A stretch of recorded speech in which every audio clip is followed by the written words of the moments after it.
So I am assuming कि आपकी CLAT PG में काफी कम रैंक आई है, जिसकी वजह से आप बहुत डिप्रेस्ड हैं, क्योंकि आपको लग रहा है कि आपका सपना एनएलयू से एलएलएम करने का टूटता हुआ आपको दिखाई दे रहा है। लेकिन अगर मैं हूं तो कुछ भी पॉसिबल है। तो आज मैं आपको बताने वाली हूं कि इवन एट लोअर रैंक आपको कैसे एनएलयू मिल सकता है फॉर योर ड्रीम एलएलएम। चलो स्टार्ट करते हैं। आज का जो टॉपिक है वो है CLAT PG NLU vacancy. Hey guys, I am Chia, your CLAT PG mentor. तो आज जो हमारी वीडियो है ये 3 स्टेप्स के बारे में बात करेगी। सबसे पहली चीज है कि प्रोसेस ऑफ एडमिशन क्या होता है। फॉर न्यूबीज सब कुछ बताया जाएगा, पहले कैसे प्रोसेस होता है, फिर उसके बाद वैकेंसी का क्या प्रोसेस होता है, everything. Second, eligibility criteria, selection criteria. सबसे पहले हम प्रोसेस की बात कर लेते हैं कि अगर आपको ये नहीं मालूम है कि कंसोर्शियम लेवल काउंसलिंग और कॉलेज लेवल काउंसलिंग में क्या डिफरेंस होता है, तो सबसे पहले मैं आपको वो समझा देती हूँ।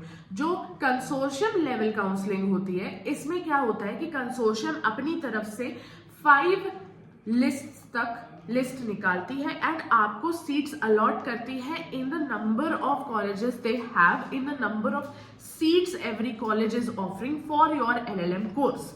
इसके बाद क्या होता है कि जब consortium out of the picture हो जाता है 5 लिस्ट के बाद, उसके बाद कॉलेज लेवल काउंसलिंग में कॉलेजेस को ये राइट दिया जाता है कि अगर कोई भी सीट वेकेंट छोड़ी जाए तो आप उसको फिल कर सकते हैं। तो कॉलेजेस अपने लेवल पे काउंसलिंग करना चालू करते हैं। Yes, there are many people who leave their seats even after consortium ने उनको वो सीट्स अलॉट कर दी होती हैं। तो जब लोग छोड़ते हैं तो दूसरे लोगों के लिए जगह बनती है और वो दूसरे लोगों में से एक आप हो सकते हैं एंड आपको वो सीट मिल सकती है अपने ड्रीम एनएलयू में। सबसे पहला स्टेप उसके लिए क्या लेना है? सबसे पहला step is all about notification. Notification अगर आपको टाइम पे नहीं मिला, अगर आप नोटिफिकेशन पे ध्यान नहीं रख पाए तो खत्म है। इस प्रोसेस में भी आपको एनएलयू नहीं मिलेगा। तो नोटिफिकेशन के लिए आप क्या कर सकते हो? सबसे पहला स्टेप जो आपको नोटिफिकेशन के लिए करना है वो है एक लिस्ट बनाओ। ऐसी लिस्ट ऑफ एनएलयूज जहां के लिए हो सकता है कि आपकी रैंक सफिशिएंट हो। ठीक है, तो मोस्टली टियर 3 एनएलयूज जो होंगे आप उनकी ही लिस्ट बनाइए, जहां आप जा सकते हैं, जहां आपकी पसंद का स्पेशलाइजेशन हो। एंड कुछ हो सकता है कि आप टियर 2 की भी बना सको। अगर आपको टियर 3 एनएलयू मिल रहे हैं और अगर आपको ऐसा लग रहा है कि यू डिजर्व टियर 2 एनएलयू, तो टियर 2 में भी वैकेंसीज आती हैं, तो उसके लिए पीछे हटने की जरूरत नहीं है। Keep it in your list. Second जो चीज है, एवरी डे इस लिस्ट में जितने एनएलयूज हैं एवरी डे उनकी वेबसाइट जाके खोलिए, क्योंकि उनकी वेबसाइट पे पर्टिकुलर नोटिफिकेशन आएगा अबाउट वैकेंसी। ठीक है, अब ये जो वेबसाइट है, यहाँ पे जब वैकेंसी का नोटिफिकेशन आएगा तो आपकी रिस्पॉन्सिबिलिटी बनती है कि सबसे पहले जाके उस फॉर्म को फिल कर देना है।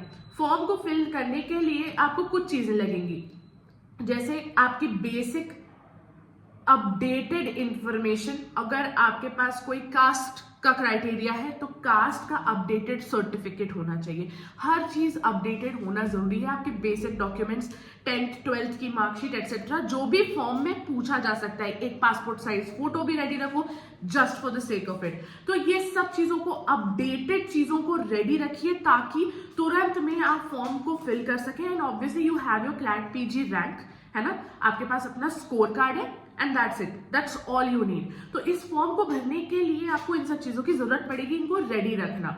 जो नेक्स्ट स्टेप है, जो नेक्स्ट बात है, वो बहुत इंपॉर्टेंट है, तो बहुत ध्यान से सुनिएगा।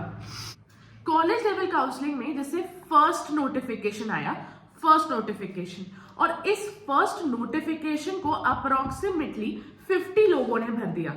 ठीक है, तो ऐसा हो सकता है, there are 2 things that can happen. अगर 50 लोगों ने इस नोटिफिकेशन को भर दिया और उसके बाद first list of vacancy round हुआ जहां पे अलॉटमेंट हुआ सीट्स का, और यहाँ पे अप्रोक्सीमेटली 15 लोगों को सीट्स मिल गई। ठीक है, तो ऐसा हो सकता है कि इसी फर्स्ट लिस्ट, जो फर्स्ट नोटिफिकेशन, जो फर्स्ट फॉर्म किसी ने भरा होगा, इन्हीं 50 में से सेकंड वाला जो अलॉटमेंट लिस्ट निकलेगी वो 15 को छोड़ के बाकी जो होंगे उनको अलॉट हो जाए। तो ये वेट मत करना कि अभी एक नोटिफिकेशन आया है नेक्स्ट नोटिफिकेशन में भर देंगे, कोई ऐसी स्ट्रैटेजी बनाना ही मत। जो भी कॉलेजेस आपको पसंद है पहली नोटिफिकेशन से ही फॉर्म भर दो, क्यों, व्हाई टेक दैट रिस्क, ठीक है। सेकंड बहुत इंपॉर्टेंट बात है, नोटिफिकेशन से भी ज्यादा इंपॉर्टेंट बात है कि आपको फीस रेडी रखनी पड़ेगी, पूरी 1 ईयर की फीस रेडी रखनी पड़ेगी। ये बहुत नेसेसरी होता है क्योंकि आपको बहुत जल्दी से पेमेंट करना पड़ता है, ठीक है। अदर देन दैट फीस में फॉर्म की फीस भी आ जाती है। फॉर्म की फीस बहुत ज्यादा नहीं होगी, 500 to 2000 मैक्सिमम होती है, ठीक है। एंड 1 ईयर की फीस लेकिन आपको रेडी रखनी पड़ेगी, जो भी आपकी पसंद का कॉलेज होगा।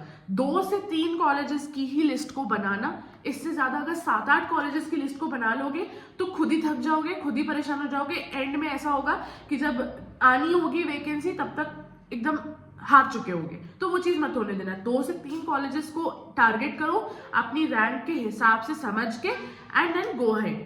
तो 1 ईयर की फीस आपको रेडी रखनी है।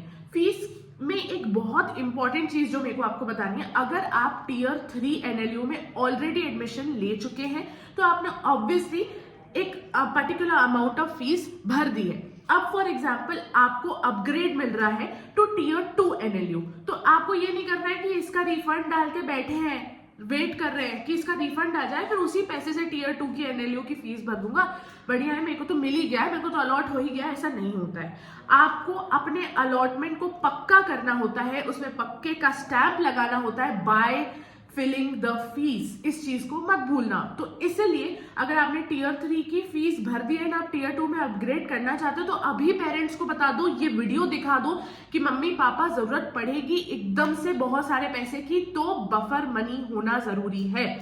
टियर 3 एंड टियर 2 की तो बात हो गई। टियर 3 एनएलयू बहुत आसान से आपको रिफंड कर देगा, पूरा का पूरा पैसा रिफंड कर देगा। लेकिन प्राइवेट कॉलेजेस में अगर आपने ले लिया है एडमिशन एलएलएम में, तो वहां पे ऐसा होता है कि टाइम के हिसाब से परसेंटेज के ब्रैकेट दे दिए जाते हैं कि इतने टाइम में इतनी परसेंटेज फीस रिफंड होगी, इतने टाइम में इतनी परसेंटेज रिफंड होगी। तो प्राइवेट से टियर 2 करना है तो भी प्राइवेट में रिफंड डाल दो, जितनी परसेंट फीस आपको मिलनी होगी उतनी मिल जाएगी, लेकिन रिफंड का वेट मत करो, ठीक है।